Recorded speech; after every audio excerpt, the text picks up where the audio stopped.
Hi hello ನಮಸ್ಕಾರ welcome back to my YouTube channel Content Diaries by Sneha pi.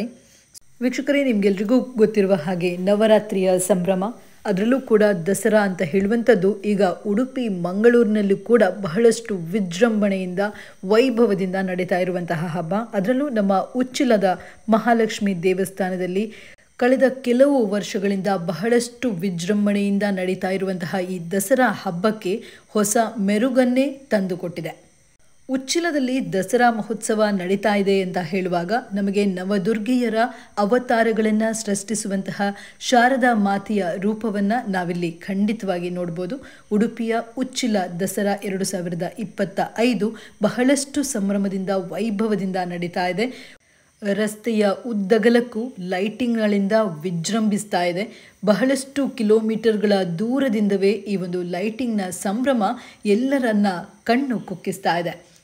ಅಷ್ಟೇ ಅಲ್ಲ, ನವದುರ್ಗೆಯ ಅವತಾರ ಹಾಗೂ ಶಾರದಾ ಮಾತೆ ನಿಜವಾಗಿ ಬಂದ ಭಕ್ತರಿಗೆ ಕಣ್ತುಂಬಿಕೊಳ್ಳಲು ಕೊಟ್ಟಿರುವ ಒಂದು ಅವಕಾಶ ಅಂತ ಹೇಳಿದರೆ ಅದು ಖಂಡಿತವಾಗಿ ತಪ್ಪಾಗಲಿಕ್ಕಿಲ್ಲ.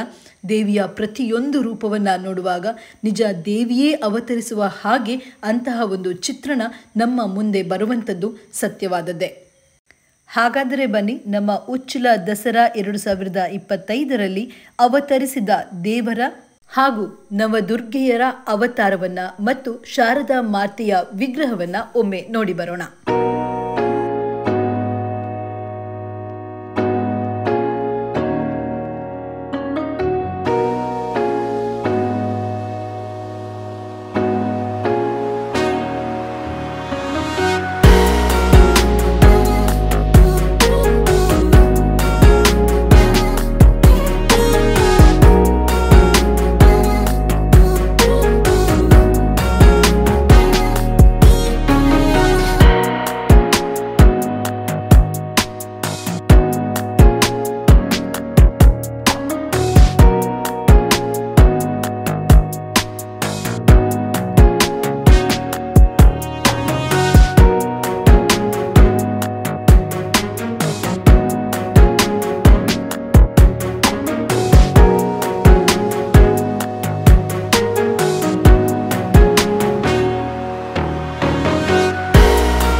ದೇವಸ್ಥಾನದ ಬಲಭಾಗದಲ್ಲಿ ದೇವರ ವಿಗ್ರಹವನ್ನು ನೋಡಿ ಶಾರದಾ ಮಾತೆಯ ಅನುಗ್ರಹವನ್ನು ಪಡೆದು ಎಡಭಾಗಕ್ಕೆ ತಿರುಗಿದರೆ ಇಲ್ಲಿ ಎಲ್ಲರೂ ನೋಡಲೇಬೇಕಾಗಿರುವಂತಹ ವಸ್ತು ಪ್ರದರ್ಶನ ಒಂದು ನಡೀತಾ ಇದೆ.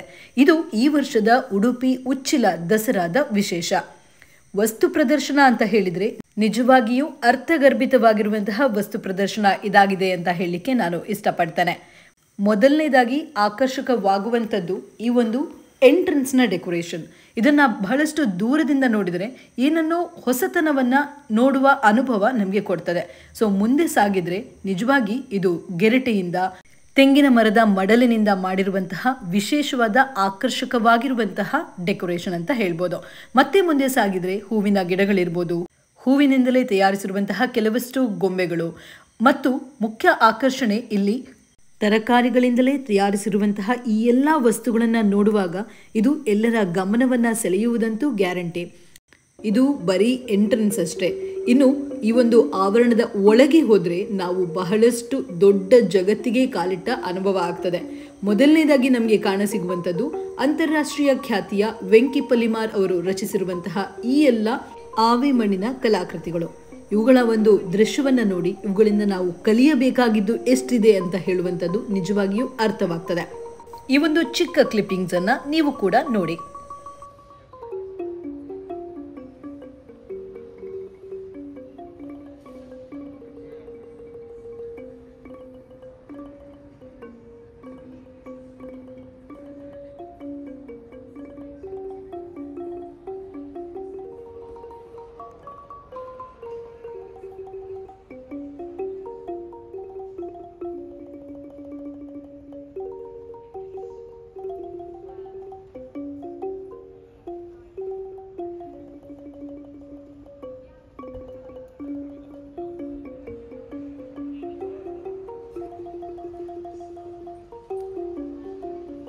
ಇವೆಲ್ಲವನ್ನ ನೋಡಿ ಮುಂದೆ ಸಾಗಿದರೆ ಮತ್ತಷ್ಟು ಹೂವಿನಿಂದ ಮಾಡಿದಂತಹ ಕಲಾಕೃತಿಗಳು, ಅದು ಕೂಡ ಮಕ್ಕಳಿಗಂತೂ ಬಹಳಷ್ಟು ಇಷ್ಟವಾಗುವಂತಹ ಕಾರು, ಕಾರ್ಟೂನ್ ಕ್ಯಾರೆಕ್ಟರ್ಸ್ ಎಲ್ಲವೂ ಗಮನ ಸೆಳೆಯುವಂಥದ್ದೇ.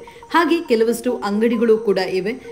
ತುಂಬ ಹಳೆಯ ಸಾಂಪ್ರದಾಯಿಕ ವಸ್ತುಗಳು ಕೂಡ ಈಗ ಮಾರಾಟಕ್ಕೆ ನಮ್ಮ ಉಚ್ಚಿಲ ದಸರಾದಲ್ಲಿ ಲಭ್ಯ ಇದೆ. ಅಷ್ಟೇ ಅಲ್ಲ, ಹವ್ಯಾಸಿ ಕಲಾವಿದರಿಗೆ ಇಲ್ಲಿ ಬಹಳಷ್ಟು ಒಳ್ಳೆಯ ಒಂದು ವೇದಿಕೆಯನ್ನು ಈ ಸಲದ ಉಚ್ಚಿಲ ದಸರಾದಲ್ಲಿ ನೀವು ನೋಡ್ಬೋದು. ಸ್ಟೋನ್ ಪೇಂಟಿಂಗ್ ಇರ್ಬೋದು, ಅಥವಾ ಮಡಿಕೆಯ ಮೇಲೆ ಪೇಂಟಿಂಗ್ ಮಾಡಿರ್ಬೋದು, ಅಥವಾ ಕೆಲವಷ್ಟು ನೈಜ ಕಲಾಕೃತಿಗಳಿಗೆ ಬಣ್ಣ ತುಂಬುವ ಕೆಲಸವನ್ನು ಯಾರು ಮಾಡಿದ್ದಾರೆ ಅವರಿಗೆ ನಿಜವಾಗಿ ಒಳ್ಳೆಯ ವೇದಿಕೆಯನ್ನು ಕೊಡುವ ಕೆಲಸವನ್ನು ಈ ಸಲದ ಉಚ್ಚಿಲ ದಸರಾದಲ್ಲಿ ನಾವು ನೋಡ್ಬೋದು. ನೀವು ನೋಡ್ತಾ ಇರುವಂಥದ್ದು ನಿಜವಾದ ಸೌತೆಕಾಯಿ ಪಂಪ್ಕಿನ್ ಅಲ್ಲ, ಇದು ಕೂಡ ಕಲಾವಿದನ ಕೈಚಳಕದ ಒಂದು ಮಾತು.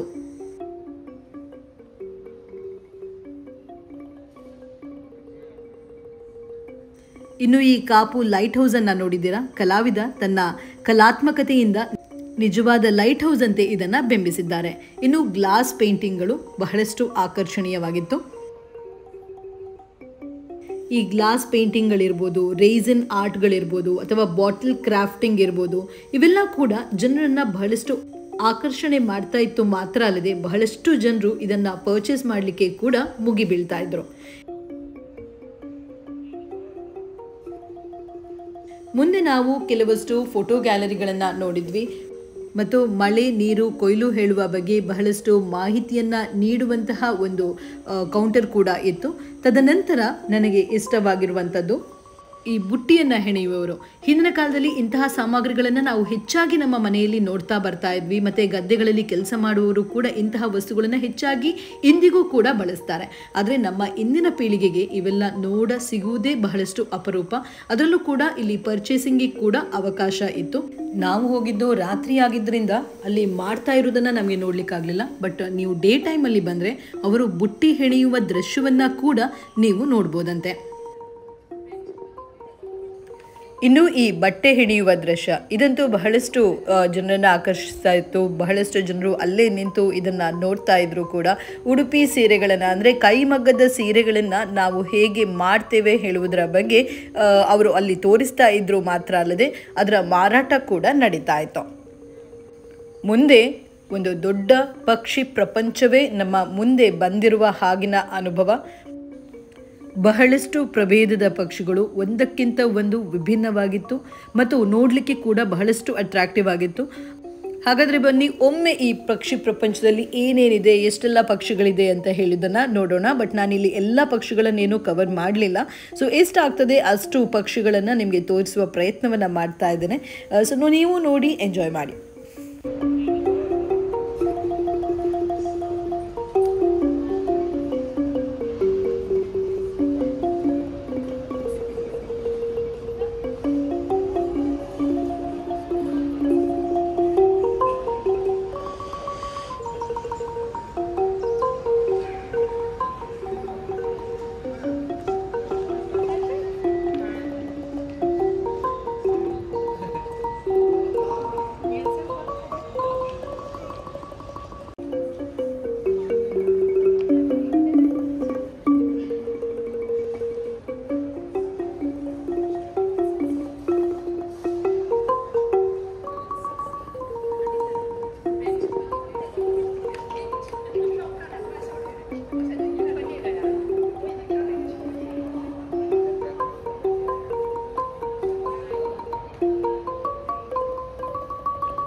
ಇಷ್ಟೆಲ್ಲ ನೋಡಿ ಮುಂದೆ ಬರಬೇಕಾದ್ರೆ ನಮಗೆ ಕಾಣಸಿಕ್ಕಿದ್ದು ಈ ಮತ್ಸ್ಯ ಪ್ರಪಂಚವನ್ನು.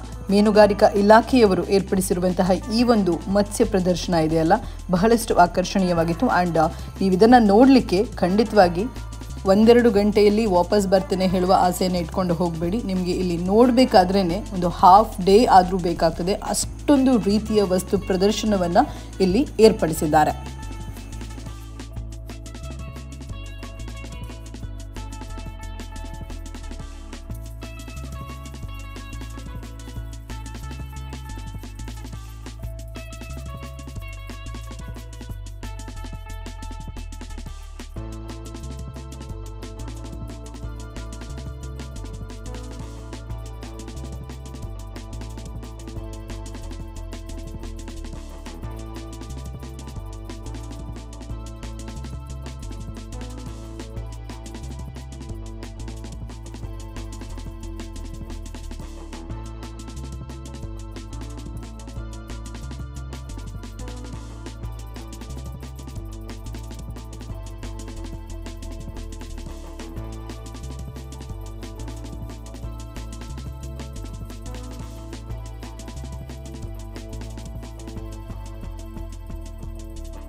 ಇನ್ನೂ ಕೂಡ ಈ ವಸ್ತು ಪ್ರದರ್ಶನದಲ್ಲಿ ಏನೇನಿದೆ ಹೇಳಿ ನೋಡಬೇಕಾ?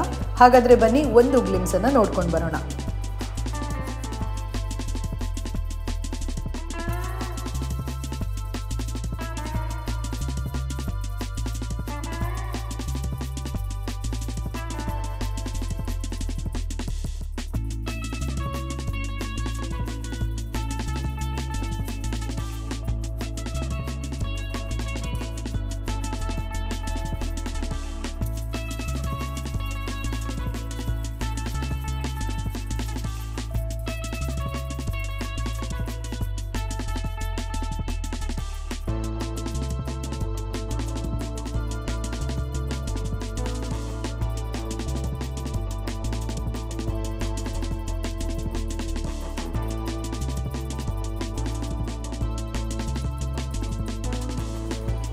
ಹೀಗೆ ಉಚ್ಚಿಲ ದಸರಾದಲ್ಲಿ ಬಹಳಷ್ಟು ಸಾಂಸ್ಕೃತಿಕ ಕಾರ್ಯಕ್ರಮಗಳಿರ್ಬೋದು ಅಥವಾ ಅಂಗಡಿ ಮುಂಗಟ್ಟುಗಳಿರ್ಬೋದು, ಜನರನ್ನು ಆಕರ್ಷಿಸುವಂತಹ ಬಹಳಷ್ಟು ರೀತಿಯ ವೈಭವವನ್ನು ನಾವು ನೋಡ್ತಾ ಇದ್ದೇವೆ. ಸೊ ನಿಮಗೂ ಕೂಡ ಉಚ್ಚಿಲ ದಸರಾಕ್ಕೆ ಬರಲಿಕ್ಕಿದ್ರೆ ಆದಷ್ಟು ಬೇಗ ಉಚ್ಚಿಲ ದಸರಾಕ್ಕೆ ಹೋಗಿ ದೇವರ ಅನುಗ್ರಹದೊಂದಿಗೆ ನಿಮ್ಮ ಫ್ಯಾಮಿಲಿ ಆ್ಯಂಡ್ ಫ್ರೆಂಡ್ಸ್ ಒಟ್ಟಿಗೆ ನೀವು ಕೂಡ ಬಹಳಷ್ಟು ಒಳ್ಳೆಯ ಸಮಯವನ್ನು ಕಳಿಬೋದು ಅಂತ ಹೇಳ್ತಾ, ಇಂತಹ ಇನ್ಫಾರ್ಮೇಟಿವ್ ನಾನು ಎಕ್ಸ್ಪ್ಲೋರ್ ಮಾಡಿರುವಂತಹ ಕಂಟೆಂಟ್ಗಳಿಗಾಗಿ ನೋಡ್ತಾ ಇರಿ. This is Sneha Pai from Content Diaries, signing of.